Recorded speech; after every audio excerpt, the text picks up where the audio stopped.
Peoples party کے chairman Bilawal Bhutto کا be B C کے نمائندہ کو دیا گیا انٹرویو پاکستانی میڈیا میں زیر بحث ہے۔ عوام کے لیے یہ سوال پیدا ہو رہے ہے کہ کیا اس انٹرویو کے بعد پی ڈی ایم قائم رہ پائے گی یا اس کا بھی انجام بغیر کسی نتیجے کے ہوگا؟ ان سارے سوالات پہ نظر ڈالنے کے لیے اور بات کرنے کے لیے آج ہمارے ساتھ سینئر تجزیہ نگار روشن لال صاحب موجود ہیں۔ سر، سوال یہ ہے کہ اس انٹرویو کے بعد کیا پی ڈی ایم قائم رہ پائے گی؟ جی، پی ڈی ایم ابھی تک تو قائم ہے جی، اور مزید نہیں کہا جا سکتا یہ قائم رہ پائے گی یا نہیں رہ پائے گی، لیکن یہ ضرور کہا جا سکتا ہے کہ ابھی تک اگر قائم ہے تو اس میں بہت بڑا رول پلے کیا ہے مسلم لیگ نون نے۔ پی ڈی ایم کے اوپر دو بڑے حملے ہو چکے ہیں۔ ایک حملہ اس وقت ہوا جب مریم نواز کراچی میں تھیں اور جس طرح سے کیپٹن صفدر کو گرفتار کیا گیا تو وہ بھی پی ڈی ایم کے اوپر ایک حملہ تھا، پی ٹی آئی گورنمنٹ کا، پی ٹی آئی کے جو سندھ کے لوگ ہیں ان کا۔ لیکن وہ اس حملے کو جس طرح اس کا سامنا کیا مسلم لیگ نون کے لوگوں نے تدبر کے ساتھ، اس کے بعد وہ حملہ ناکام ہو گیا۔ پی ٹی آئی کے لوگوں نے تو کوشش کی تھی کہ اس کا الزام سندھ گورنمنٹ کے اوپر ڈال دیا جائے اور یہ تاثر دینے کی کوشش کی تھی کہ جو کچھ ہوا ہے وہ سندھ گورنمنٹ کی مرضی سے ہوا ہے، اور جب ان کی مرضی سے ہوا تو پھر یہ اتحاد قائم رہنے کا سوال ہی پیدا نہیں ہوتا۔ لیکن اس میں پھر مریم نواز سے جب یہ پوچھا گیا تھا تو انہوں نے کہا تھا کہ نہیں، میں نے جب یہ سب کچھ ہوا تو میں نے ایک لمحے کے لیے بھی نہیں سوچا کہ یہ سندھ گورنمنٹ یا پیپلز پارٹی اس میں انوالو ہو سکتی ہے۔ اور اس مرتبہ بھی جو پی ٹی آئی کے لوگوں نے یہی تاثر دینے کی کوشش کی ہے کہ Peoples Party P D M میں نہیں رہنا چاہتی، اس کے مفادات کسی اور چیز سے جڑے ہوئے ہیں، کچھ اور باتوں سے جڑے ہوئے ہیں، لہٰذا اس لیے بلاول نے یہ بیان دیا ہے۔ اچھا روشن صاحب، لیکن پی ٹی آئی کی جو ترجمان ہے وہ تو یہ بھی تاثر دے رہے ہیں کہ یہ بلاول کے لیے ایک دھچکا تھا۔ بلاول کے لیے دھچکا یہ تھا کہ یہ اس کو انٹرپریٹ کر لیا گیا ہے۔ بلاول نے تو دھچکے کا نام لیا ہی نہیں، اس نے تو یہ لفظ استعمال ہی نہیں کیا۔ اس سے یہ سوال پوچھا گیا کہ کیا نواز شریف کا انٹرویو آپ کے لیے شاکنگ تھا؟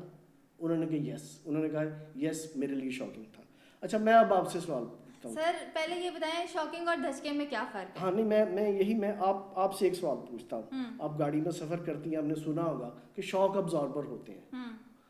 تو آپ مجھے بتائیں شاک ابزاربر جو ہوتے ہیں وہ دھچکے کو بچانے کے لیے ہوتے ہیں یا جھٹکے سے بچنے کے لیے ہوتے ہیں؟ جھٹکے سے بچنے کے لیے ہوتے ہیں۔ ہاں، اصل میں یہاں جو شاک کا لفظ استعمال ہوا ہے اس کو انٹرپریٹ کر لیا گیا ہے دھچکے سے، حالانکہ اس کا مطلب جھٹکا بھی نکل سکتا ہے۔ یعنی دھچکے سے مراد یہ ہے کہ یہ کسی بات سے صدمہ پہنچائے، اور جھٹکے کا اگر لفظ استعمال کیا جائے تو اس کا مطلب یہ ہوتا ہے کہ بندہ حیران رہ گیا۔ تو یہ میرے خیال میں اب یہ تو بلاول سے وضاحت مانگنی چاہیے تھی کہ شوق سے جو ہے نا، شاکنگ سے ان کا کیا مطلب تھا، کیا مراد تھی، لیکن کسی نے ان سے پوچھا نہیں اور پیپلز پارٹی کے لوگوں نے بھی اس طرح جواب نہیں دیا۔ لیکن اس کے بعد جو ساری وضاحتیں ہو چکی ہیں اس کے بعد میرے خیال میں کوئی شک و شبہ نہیں رہ جاتا کہ جو بلاول کے لیے یہی تھا کہ انہوں نے حیرانگی کا اظہار کیا تھا، اور اس کی وضاحت بھی انہوں نے کی ہے۔ انہوں نے وضاحت یہ کی ہے کہ جی کہ اے پی سی میں جو باتیں طے ہوئی تھی اس میں یہی ہوا تھا کہ اسٹیبلشمنٹ کا نام لیا جائے گا، کیونکہ وہ لوگ جو غیر آئینی کردار، اصل میں تو یہ جو سارا معاملہ ہے اے پی سی بنی، اس کے بعد پی ڈی ایم، اے پی سی ہوئی، پی ڈی ایم اس میں سے نکلی، اس میں ایشو تو یہی ہے کہ جو ادارے جو لوگ غیر آئینی کردار ادا کر رہے ہیں، جو ان کا آئینی کردار ہے اس سے تجاوز کر رہے ہیں، انہیں ہم نے روکنا ہے تاکہ یہ ملک جو ہے نا آگے چل سکے۔ اور یہ اس میں کوئی ایسی بات نہیں ہے کہ جی یہ اس کے پیچھے موٹیو کسی کا کوئی بھی ہو۔ فی الحال تو یہ دیکھنا ہے کہ پاکستان میں یہ ہو رہا ہے یا نہیں ہو رہا۔ پاکستان میں یہ ہو رہا ہے، عرصہ دراز سے ہو رہا ہے، تو اگر کوئی اس کو روکنے کی کوشش کر رہا ہے، پی ڈی ایم بنی ہے، جماعتیں اس میں شامل ہوئی ہیں، تو یہ ساری بات ٹھیک ہے۔ تو اس میں تو کوئی بلاول نے تو وضاحت کر دی ہے کہ وہ اس میں یہ طے ہوا تھا کہ نام نہیں لیا جائے گا کسی شخصیت کا اور یہی اسٹیبلشمنٹ کہا جائے گا، تو انہوں نے وضاحت کر دی۔ اور اس کے بعد انہوں نے یہ بھی کہہ دیا کہ اگر میاں نواز شریف نام لیتے ہیں تو وہ ان کی پالیسی ہے، ہماری ایک پالیسی ہے۔ ہم جب 5 جولائی 1977 کو ماشاء اللہ لگا تھا. ہم اس کے بعد سے اسٹیبلشمنٹ کے خلاف جو بھی غیر آئینی کردار ادارے یہاں کر رہے ہیں ہم اس کے خلاف کام کر رہے ہیں, اور یہ اس میں ہماری ایک پالیسی ہے کہ وہ ہم اسی پالیسی پہ چل رہے ہیں. نواز شریف کی اپنی پالیسی ہے, ہمیں اس پہ اعتراض کوئی نہیں ہے, لیکن وہ اپنی پالیسی پہ چلیں ہم اپنی پالیسی پہ چل رہے ہیں. تو اس میں اس وضاحت کے بعد مزید کوئی شک و شبے کی گنجائش نہیں رہ جاتی.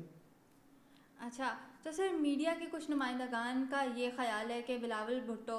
کی اسٹیبلشمنٹ کے ساتھ کوئی ڈیل ہو گئی ہے, کیا ایسی کوئی پاسبلٹی نظر آتی ہے آپ کو؟ دیکھیں جی, ڈیل پاکستان میں ہو بھی سکتی ہے, اور ویسے اگر ڈیل کی ہم بات کریں تو سب سے زیادہ ڈیل جو ہوئی ہیں وہ تو مسلم لیگ نون نے کی ہیں, اور مسلم لیگ نون کا اس حوالے سے اپنا ٹریک ریکارڈ ہے. تو جہاں تک پیپلز پارٹی کی بات ہے, پیپلز پارٹی کو اگر ہم دیکھیں تو وہ اس کی سیاست جو ہے وہ ساری 18ویں ترمیم کے ارد گرد گھومتی ہے, اور وہ یہ سمجھ لیں کہ اگر پیپلز پارٹی 18ویں ترمیم سے انحراف کرتی ہے اس کے دفاع سے, یا وہ کہتی ہے کہ 18ویں ترمیم رہے یا نہ رہے ہمیں کوئی فرق نہیں پڑتا, تو پیپل پارٹی کی سیاست ختم ہو جاتی ہے. تو یہ جن لوگوں سے کہا جا رہا ہے کہ پیپل پارٹی کی ان سے ڈیل ہوئی ہے اور بلاول نے اس وجہ سے یہ بیان دیا ہے, تو یہ دیکھنا چاہیے کہ ان کا 18ویں ترمیم کے بارے میں کیا خیال ہے. تو اسٹیبلشمنٹ نے تو کبھی بھی 18ویں ترمیم کو پسند نہیں کیا, تو وہ یہ کیسے ہو سکتا ہے؟ اب جو لوگ یہ کہہ رہے ہیں کہ ڈیل ہو سکتی ہے انہیں اس نقطے کے اوپر بھی بحث کرنی چاہیے, وضاحت کرنی چاہیے کہ پیپل پارٹی جو یہ کہتی ہے کہ ہم 1 انچ بھی 18ویں ترمیم کے اوپر ہمارا جو موقف ہے اس سے 1 انچ بھی پیچھے نہیں ہٹیں گے, تو ان کی ڈیل اسٹیبلشمنٹ کے ساتھ کیسے ہو سکتی ہے؟ روشن لال صاحب, آپ کے بیان سے اور آپ کی بات سے تو یہ تاثر مل رہا ہے کہ کوئی ڈیل نہیں ہوگی, لیکن اگر دیکھا جائے جو کوئٹہ کے اندر جب حکومت توڑی گئی تھی تب تو ان کی ڈیل ہوئی تھی. جی یہ ڈیل ہوئی تھی. تو کیا ابھی بھی کوئی ایسی چانسز, آپ تو کہہ رہے ہیں نئی چانسز, لیکن میں آپ کو کہہ رہا ہوں کہ جو پیپل پارٹی کی سیاست ہے وہ 18ویں ترمیم کے ارد گرد گھومتی ہے, اور وہ جو ڈیل کا ایک تاثر ملتا ہے اس کو بھی ہم دیکھیں, وہ ایک تاریخ کا حصہ ہے, اس سے ہم انکار نہیں کر سکتے کہ مسلم لیگ نون کی حکومت وہاں توڑی گئی تھی, اور اس میں ظاہر فارورڈ بلاک بنا تھا, اس میں زرداری صاحب نے رول پلے کیا تھا, اور وہ اس میں مطلب انہوں نے گین بھی کیا تھا, اور وہ اگر اس میں, لیکن اس کا ایک پس منظر ہے. اس کا پس منظر بھی یہ ہے کہ جب مسلم لیگ نون کی حکومت تھی تو زرداری صاحب کے اوپر کچھ, یہ ایان علی کا جو قصہ ہے تو اس وقت پریس کانفرنس ہوتی تھی ایان علی کے حوالے سے. مسلم لیگ نون کے جو وزیر داخلہ تھے اس وقت چودھری نثار علی, وہ پریس کانفرنس کرتے تھے, اور منی لانڈرنگ کے اور اس طرح کے, بلکہ یہ زرداری صاحب نے تو اس کے بعد بھی کہا ہوا ہے کہ یہ جو آج ان کے اوپر بینک فیک اکاؤنٹس کا جو کیس ہے وہ تو بنایا ہی چودھری نثار علی کا ہوا ہے, مسلم لیگ نون کے دور میں بنایا گیا, اور اس میں بھی یہ بات ہو چکی تھی اس وقت بھی. NFC وارڈ کے مطابق جو سندھ کا شیئر ہے اب بھی نہیں انہیں مل رہا اس کے مطابق, اور یہ شیئر نہ ملنے کا سلسلہ مسلم لیگ نون کے دور سے شروع ہو گیا تھا, اور اس وقت بھی پیپل پارٹی یہی کہتی تھی کہ یہ 18ویں ترمیم پہ حملہ ہے. آج جس طرح وہ PTI کو کہہ رہی ہے, پیپل پارٹی اسی طرح نون لیگ کے لیے یہ لفظ استعمال کرتی تھی کہ یہ ہمیں ہمارا شیئر نہیں دے رہے NFC وارڈ کے مطابق, تو یہ حملہ ہے 18ویں ترمیم کے اوپر. اصل میں اس وقت پیپل پارٹی کے ساتھ ان کی حمایت کرنے والا 18ویں ترمیم کے اوپر کوئی بھی نہیں تھا. جب نون لیگ کی حکومت توڑی گئی تو ان لوگوں نے بھی جو بات کی تھی انہوں نے پیپل پارٹی کا موقف دہرایا تھا. انہوں نے کہا تھا جی کہ یہ ہماری نون لیگ کی بلوچستان میں حکومت ہے, حکومت ہونے کے باوجود صوبے کو جو حقوق ملنا چاہیے 18ویں ترمیم کے مطابق وہ نہیں مل رہے, اس لیے ہم نے زرداری صاحب کا ساتھ دیا. تو میں نے جب آپ سے کہا ہے نا کہ وہ اس کا جو مطلب ڈیل میں بھی ہوئی تھی, وہ ظاہر ہے وہ اسٹیبلشمنٹ اور پیپل پارٹی نے مل کے وہ سارا کچھ کیا تھا, لیکن اس میں بھی کہیں بھی یہ نہیں ہوا تھا کہ 18ویں ترمیم کو انہوں نے پس پش ڈال دیا گیا. 18ویں ترمیم کے مطابق صوبوں کو جو حقوق ملے ہوئے ہیں ان کی انہوں نے بات نہ کی. اس وقت بھی بات 18ویں ترمیم کی ہی ہوئی تھی, تو وہ ظاہر ہے مطلب, لیکن اس میں یہ نہیں ہم کہہ سکتے. اب بھی اگر کوئی ڈیل ہوتی ہے 18ویں ترمیم کے اوپر تو پیپل پارٹی کر لے گی, ڈیل بھی کر لے گی, لیکن سوال تو یہ پیدا ہوتا ہے کہ جن لوگوں سے ڈیل ہو سکتی ہے ان کا موقف 18ویں ترمیم کے اوپر کیا ہے. ان کا موقف کسی سے ڈھکا چھپا نہیں ہے. وہ کہہ رہے ہیں کہ صوبوں کو جو حق مل گئے ہیں شیئر جو صوبوں کا مل گیا اس کے بعد وفاق جو ہے وہ کمزور ہو گیا, وفاق کے لیے کے پاس خرچ کرنے کے لیے کوئی چیز نہیں رہ گئی. تو وہ سارا جو ہے نا یہ ایک سلسلہ ہے, اس میں میرے خیال میں پیپل پارٹی جو موجودہ صورتحال ہے اور خاص طور پہ جو 18ویں ترمیم پہ حملے ہوئے ہیں پی ٹی آئی کے دور میں کوشش کی گئی ہے, این ایف سی وارڈ پہ جو حملے ہوئے ہیں, تو اس میں میرا نہیں خیال کہ پیپل پارٹی کا جو موقف ہے 18ویں ترمیم کے اوپر مزید کوئی ڈیل ہونے کا مجھے کوئی امکان نہیں نظر آتا. روشن صاحب, نواز شریف کا موقف تو تھوڑا سخت ہے, لیکن بلاول کا جو ہے وہ کیا اسے کہتے ہیں ہومیوپیتھک ٹائپ سا اس کا موقف ہے, اس پہ کیا آپ کہنا چاہیں گے؟ بلاول کا موقف دیکھیں جی, اس کو میڈیا میں کہا گیا ہے کہ ہومیوپیتھک ہے, لیکن اب یہ کمپیریزن میاں نواز شریف کا اور بلاول بھٹو کے موقف کا کیا گیا ہے. جو مسلم لیگ نون کے لوگوں نے وضاحتیں دی ہیں یہاں انہوں نے اس کا جواب دیا ہے. انہوں نے کہا جی نہیں, جو بلاول کہہ رہا ہے میاں نواز شریف نے تو وہی بات کی ہے, صرف نام نہیں لیا. تو موقف میں انہوں نے کہا جی کوئی فرق نہیں ہے, اور وہاں پہ بات ہوئی ہے کہ سب سے پہلے وزیر اعظم عمران خان کے لیے سلیکٹڈ کا لفظ جو ہے, وزیر اعظم سلیکٹ کا لفظ, وہ بلاول نے استعمال کیا ہے, اسمبلی میں کیا, اور اس کے بعد انہوں نے پھر صرف یہ لفظ استعمال نہیں کیا, انہوں نے سلیکٹرز بھی کہا ہے, اور بلکہ ایک سے زیادہ مرتبہ انہوں نے کہا ہے کہ یہ سلیکٹڈ اور سلیکٹرز یہ جو ان کا یہ ساتھ کھیل ہے, انہوں نے مل کے جو کھیل کھیلا ہوا ہے, تو اس میں وہ بار بار نواز شریف بھی جو اس وقت بات کر رہے ہیں وہ یہی کر رہے ہیں کہ کسی کو بھی یہ حق نہیں ہونا چاہیے, وہ ملک کا جو آئین ہے, ملک کا جو قانون ہے, اس سے متجاوز کوئی اپنا کردار ادا کرے. متجاوز کردار یہی ہے کہ کوئی الیکشن میں انٹرفیئر نہ کرے, الیکشن کے نتائج پہ اثر انداز نہ ہو. اور اس میں یہاں جو بلاول نے اپنی وضاحت دی ہے, اس نے یہی کہا ہے کہ جب ہم اسٹیبلشمنٹ کی بات کرتے ہیں تو اس میں الیکشن کمیشن بھی آ جاتا ہے, اس میں عدلیہ بھی آ جاتی ہے, اور اس میں پھر سیکورٹی ادارے بھی, ایجنسیاں بھی آ جاتی ہیں. تو اگر ہم دیکھیں تو یہ بلاول کی بات بہت حد تک درست ہے, کیونکہ جو ہمیں پاکستان میں دھاندلی کی بدترین اور آئینی جو اپنا کردار ہے اس سے تجاوز کی جو بدترین مثال ملتی ہے, وہ ہمیں ملتی ہے مہران بینک سکینڈل کی جو سٹوری ہے اس کے اندر, کہ اس میں 1990 کا جو الیکشن تھا پیپل پارٹی کو ہرانے کے لیے, اس میں آئی جی آئی پہلے سے موجود تھی, اس کی فنڈنگ کی گئی مہران بینک سے, اور اس میں آپ دیکھیں کہ اس میں میڈیا انوالو تھا, اس میں عدلیہ انوالو تھی, اس میں ایجنسیاں انوالو تھیں, اس میں الیکشن کمیشن انوالو تھا, اس میں اس وقت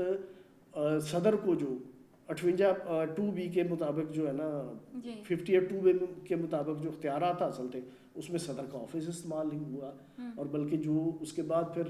سپریم کورٹ کا اس میں فیصلہ آیا تھا, اس میں سب سے زیادہ کرٹیسائز جو ہے نا وہ صدر کے آفس کو کیا گیا تھا کہ یہ اس کا رول نہیں بنتا. تو یہ اب دیکھنا پڑے گا, بلکہ میرے خیال میں بلاول نے جو شاید جو جان بوجھ کے انہوں نے نئی بات کی, انہوں نے میڈیا کا ذکر نہیں کیا, کیونکہ جب بھی کوئی ادارے آئین سے تجاوز کرتے ہیں تو اس میں کچھ میڈیا کے خاص لوگ یا کچھ خاص میڈیا ہاؤسز جو ہیں وہ ایک ان کے کردار کی راہ ہموار کرتے ہیں. وہ کہتے ہیں کہ جی یہ ہو گیا, یہ ہو گیا, یہ ہو گیا, تو لہٰذا انہیں یہ کردار ادا کرنا چاہیے. تو اس لیے یہ مسلم لیگ نون نے خود کہہ دیا کہ نواز شریف کے موقف میں اور بلاول کے موقف میں کوئی فرق نہیں ہے, تو اس میں اب مزید آگے کرنے والی بات کوئی نہیں رہ جاتی. لیکن ہاں اس میں میڈیا کے کچھ اداروں نے, بلکہ کچھ کی بہت ہر کسی کا یہی تھا کہ بلاول نے کیونکہ دھچکے کا لفظ استعمال کیا, انہوں نے خود ہی اس کو جو ہے نا انٹرپریٹ کیا ہے کہ شوق جو ہے, شوقنگ کو ہم نے دھچکا کہنا ہے, جھٹکا نہیں کہنا. تو وہ اس کے بعد انہوں نے پھر اسی کے اوپر ساری سٹوریاں کی ہیں, اور انہوں نے یہ بھی بنا دیا ہے کہ جی ڈیل ہو گئی ہے, اور یہ ساری یہ مطلب اس میں کوئی ایسی اب بات نہیں رہ گئی کہ اس کو ہم کہیں کہ یہ کوئی بہت عجوبہ ہو گیا. پی ڈی ایم کو توڑنے کی ایک کوشش کی تھی انہوں نے, اور یہ اگر پی ڈی ایم دونوں دفعہ نہیں ٹوٹی تو اس میں پھر مسلم لیگ نون کا رول ہے. کراچی میں بھی انہوں نے یہی کیا تھا, اور یہاں بھی اس مرتبہ بھی انہوں نے بجائے اس کے کہ جس طرح میڈیا نے ان سے سوال کیے,